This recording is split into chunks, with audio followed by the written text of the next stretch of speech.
sebenarnya ini, apa ada program yang real yang nyata tuh secara bisa dilakukan. Kayak kemarin yang tentu saya kakak disah kan membahas masalah itu kayak uang emas, kayak koin-koin emas gitu. Apakah ada perkembangan, ada progres kan yang ditunggu sebenarnya? Menurut kan hanya tahu yang kemarin yang di sebelah selatan kan di pasar ya. Ada pasar. Itu setiap hari apa dulu? Setiap hari. Setiap hari.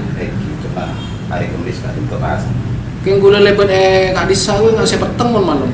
Gimana bi malam no untuk bawa sana. Pokok dua kan tuh kan.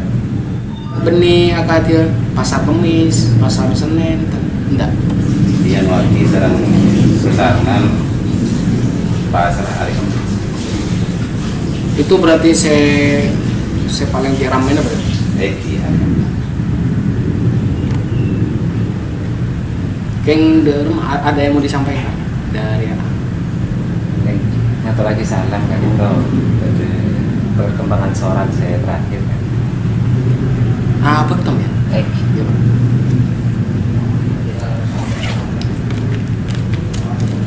Nyon pangapora tayo barengi Mungkin tiga lah.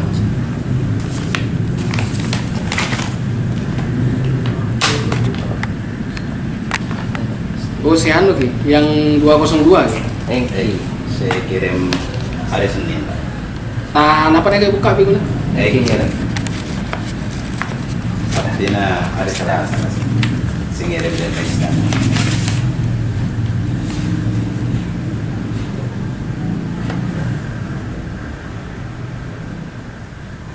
Biar mau menyikapi tentang perang. Jadi poin pembahasan semakin Rusia Ukraina.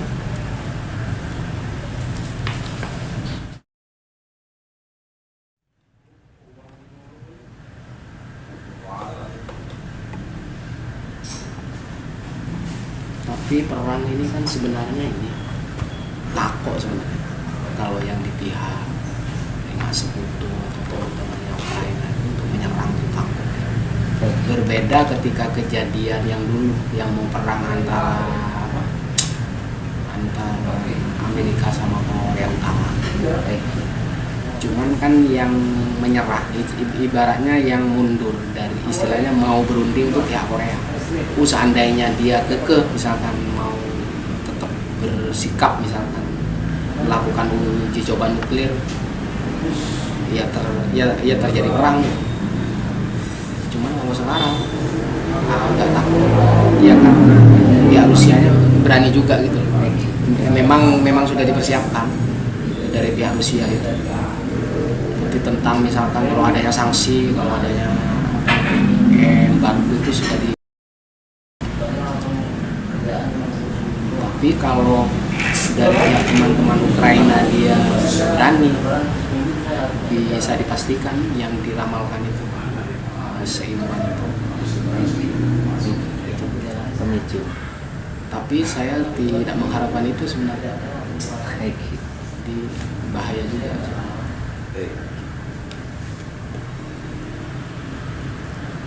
karena ini kan deki Rusia sama sekutunya, terus kemudian NATO juga, Amerika juga ikut, dia bisa.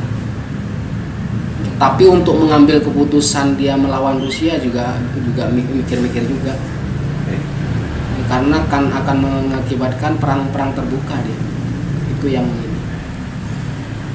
Ya apa yang diramalkan jadi kalau memang benar-benar yang dari pihak Ukraina dan teman-temannya mau meladeni Rusia.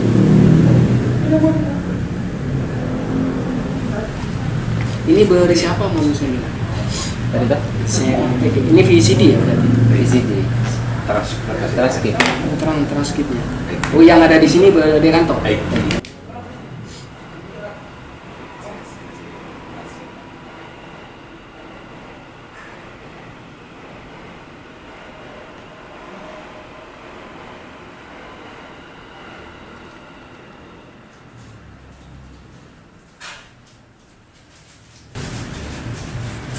Memang kan ini sebenarnya ini ya, pembahasannya tentang yang dinanti ya, yang ditunggu gitu. Jadi yang memang yang menjadi topik pembahasan selama ini itu RA itu. Jadi kalau sesuai apa yang saya lihat misalkan ya kan tapi berhak lah. Dari petunjuk, ada petunjuk atau baik dari apa istilahnya visi dia dari pandangan Tibin atau mungkin dari ar-ra'yu as-shadiqah gitu. Dia ngambil di seseorang pendatang. Ya itu kan sebenarnya kan apa? Baca Mahdi kan digendongan dia ya bayi. Apakah bayi itu secara fisik atau dia itu apa memang dari karakter, memang orang-orang yang bersih, orang-orang yang murni kan bisa jadi. Jadi itu. Ya iya, tapi filosofi Mahdi itu kan digendong ya. Jadi dijaga. Jadi jangan sampai terkontaminasi. Jangan sampai istilahnya itu dia itu ditulari atau dicemari hal-hal buruk gitu. Ya kalau munculnya ya Allah alam kan nggak jelas. Ya kita kan ya paling tidak ini prinsipnya aja. Jadi prinsip aja yang harus kita adopsi dari Al-Mahdi. Jadi prinsip bagaimana dia mensejahterakan umat, mempersatukan umat Islam.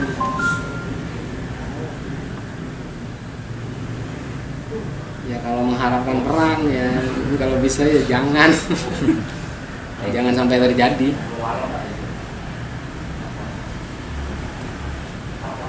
Ada lagi yang di Sederian de reman gitu saya dari pas nelpon pon ke Pak Kakak itu ya Keng sobongan cuma pakonnya kayak pesan tentang Keng inti yang paling inti dari surat yang kedua-dua ini apa?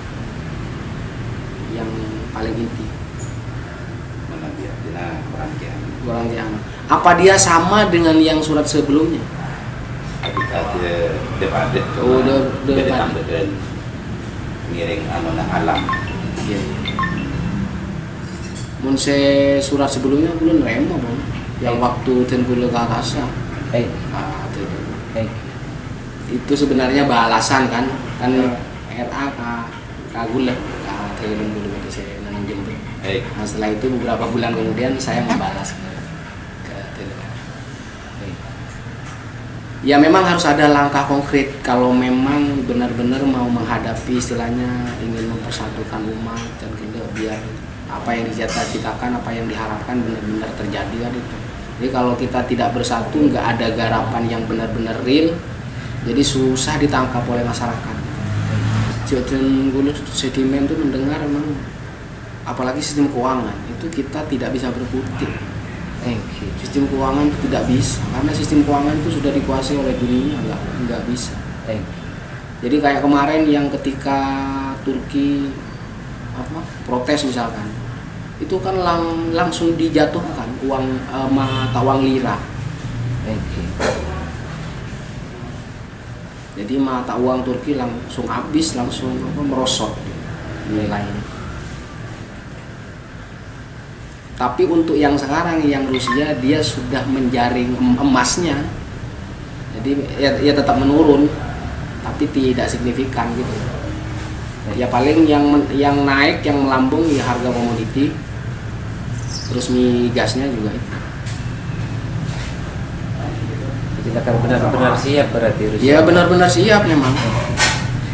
Embargo juga enggak begitu ya pengaruh tapi tidak begitu. Kan dia memang secara politik militernya kan memang dia butuh sekutu sebenarnya. Kebetulan Ukraina ini kan dulu bagian dari Soviet. Ya kalau dia masuk ke NATO, ya dia kehilangan pertahanan satu persatu. Ya sebenarnya kalau yang namanya perang saya juga tidak perang apapun juga. Jadi seperti Indonesia juga tidak begitu ikut campur karena kan susah juga. Apalagi Rusia bagian G20. Jadi tuan rumah Indonesia Gimana? G20. Itu jadi tuan rumah. Jadi seandainya dari RA itu ada langkah konkret misalkan jenapa dalam bidang apapun, itu kan baik sebenarnya. Jadi bukan hanya secara pasar atau dia ke nasional misalkan apa, itu harus ada.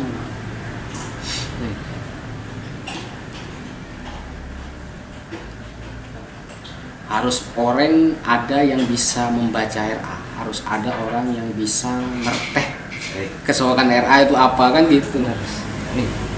Jadi kalau tak ngerti kesokan RA susah juga. Itu betul-betul nanti harus diterjemahkan. Iya, memang harus diterjemahkan. Yang terjemahkan. Ya karena kan Ali Wafa ini kan marwahnya Tempurjo. Istilahnya kalau saya anggap itu dia marwahnya Jember bagian selatan. Jangan sampai hilang itu. Harus terus menerus ada di sana.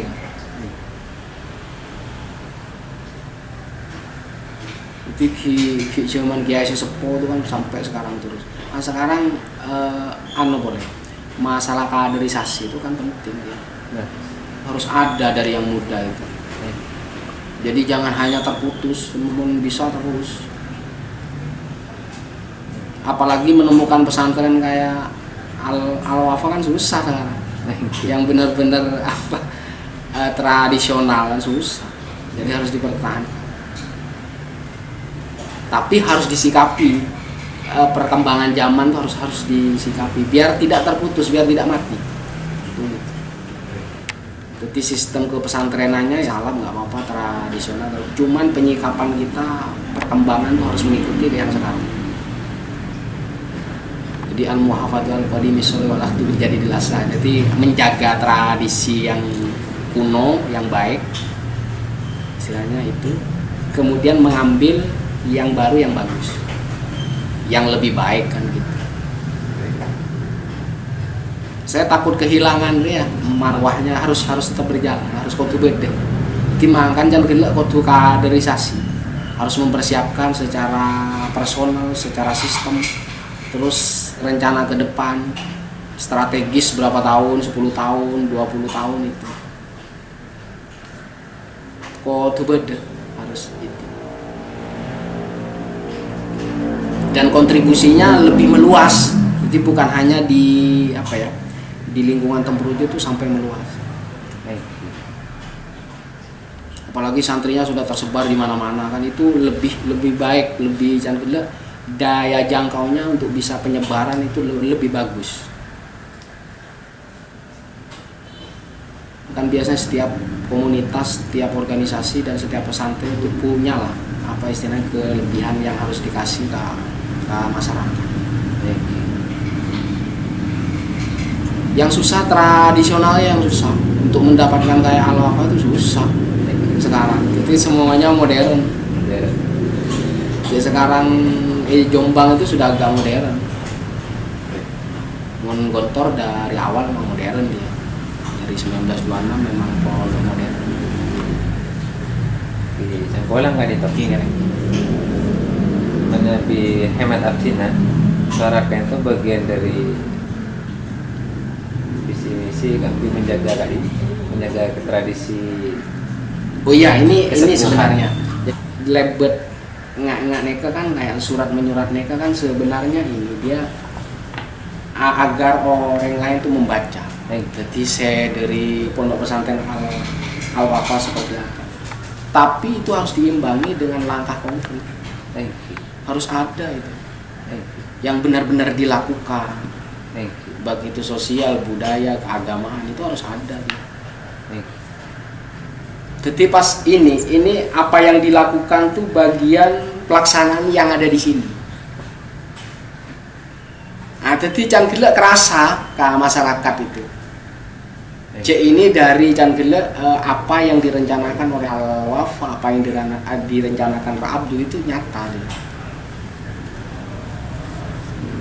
Ya sebenarnya mempersiapkan dalam menghadapi keadaan yang sudah akhir zaman ini, bagaimana kita mempersiapkan. Intinya daripada paham akhir zaman itu kan sebenarnya agar umat itu bersatu. Jadi agar umat itu kembali ke hitoh sebenarnya. Intinya ke tauhid. Ya selama itu bisa dilaksanakan dalam bidang apapun, saya kira baik-baik saja. Jadi orang yang putus asa akhirnya punya harapan gitu. Kan intinya seperti itu. Apalagi kita sudah melewati pandemi kemarin yang parah selama 2 tahun. Meskipun katanya sekarang masih ada ya. Ya tapi ekonomi kita juga ini kan menurun sekarang. Jadi susah. Dan dulu mengharapkan RA juga terus semangat, terus panjang umur. Sambil lalu mempersiapkan yang muda bagaimana. Apa penting kita tidak mempersiapkan diri semakin ya susah. Siapa yang bisa dari duriahnya itu yang penting. Santren kan mendukung mesti kan. Santren sejauh sesama di luar negeri atau dalam negeri pasti akan mendukung.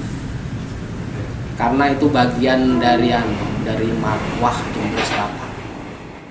Yang ngadepin uang elektronik itu kenapa? Itu sebenarnya gini, kalau uang elektronik itu. Uang elektronik itu sebenarnya menekan biaya uang kartal. Kan uang dua nih. Ada uang kartal sama uang gila. Uang kartal yang 100.000 nggak naikkan 100.000 75. Nah, itu kan uang kartal. Uang segiral itu yang deposito macam-macam biliet itu kan uang gila. Nah, itu untuk mengurangi biaya itu. Sehingga kalau kita mengacu kepada itu menghilang, ya udah tenaga kita nggak ada harganya. Apa fisik ya Bang Obor? Aslinya kan uang itu kan nggak ada, yang baik itu sebenarnya barang. Yang baik itu barang. Jadi mau punya uang belikan aja barang-barang yang kalau itu yang baik. Jadi kalau apalagi uang elektronik mau hilang, sopun mau. Ikhtiar kita untuk yang mengumpulkan dari awal tuh udah habis. Itu yang bahaya. Pas boleh ke pemerintah, dia mengurangi biaya bikin uang. Kan kalau uang kartal gitu kan, kalau nominal 100.000, uang pembuatannya biaya pembuatan itu bisa lebih, bisa 110, bisa 120 kan itu per lembar. Ya. Oh iya. Yang mahal amanannya itu kan berlapis dia. Salah. Macam banget gampang. Untuk yang mengamankan itu yang butuh biaya banyak. Kan itu harus diperbarui untuk menghindari uang palsu. Jadi adanya uang elektronik itu menekan biaya itu. Tapi untuk masyarakat kecil kesusahan kali itu. Rugi lah kita yang nyicik nyaman sistem yang jadi target kan gitu. Yang enak ya mereka. Susah. Ya cuma di rumah semakin rakyat kene pintar-pintar yang kalah. Makanya bergabung dengan komunitas yang sejalan. Di satu sisi kita misalkan mau menggalakkan dinar, dirham kan susah. Disangkanya kita melawan pemerintah. Tabrakan sekarang susah. Lebih berjamaah mungkin bukan. Enggak, jadi itu hanya di lingkungan. Jadi yang tetap uang biasa, yang rupiah itu tetap aja jalan. Sekarang kita menghindar dari bunga bank susah. Mau menentukan fatwa gimana? Uang keuangan mereka yang megang. Siapa yang misalkan yang terbebas dari sistem moneter dunia? Nggak ada. Pemerintah juga nggak bisa. Jadi kalau kita tidak mengikuti mereka, yang BI sini yang kena. Susah. Ya kalau nggak kita membangun kekuatan dari bawah, benar-benar memahamkan masyarakat, itu kan dia kena imbasnya. Apalagi vaksin wajib, harus PCR wajib, harus seperti itu, biayanya besar ya ke masyarakat juga imbasnya. PCR berapa, itu tes berapa, itu kan Sudah susah dari kesehatan, kita ditakut-takuti seperti itu. Kalau tidak melaksanakan itu ya melanggar undang-undang, kan serba salah. Serba salah. Mau masuk nggak bisa. Mau masuk nggak bisa. Mungkin kalau punya kekuatan berjamaah yang benar-benar jadi penyeimbang, saya kira bisa. Dan RA itu punya kekuatan untuk itu. Tinggal mengelola aja derma, tim-timnya bagaimana untuk itu, saya kira bisa. Susah, semakin kayak orang di Timur Tengahnya bukan bikin bank Islam lah, dia investasi ke yang lain, ke bola, ke macam-macam. Susah. Secan gila murni loh, susah. Jadi seandainya kita punya juga kayak bank yang skala internasional kayak World Bank, kayak IMF, itu bagus. Jadi kita bukan nasabahnya benih masyarakat sudah, pengusaha-pengusaha mereka itu yang dulu bisa menguasai, bisa menyeimbangi. Kita tidak berkutik kalau lawan di moneter. Contohnya ini kayak Bill Gates, itu kan benih apa-apa hanya pengusaha aja. Pengusaha terkaya. Kok ntar kan tanah abang, presidennya nggak terakhir langsung benih kementerian itu kan sekelas Kadin aja yang ke sana, itu langsung presidennya. Berarti Oku mengesto berkaitan dengan moneter.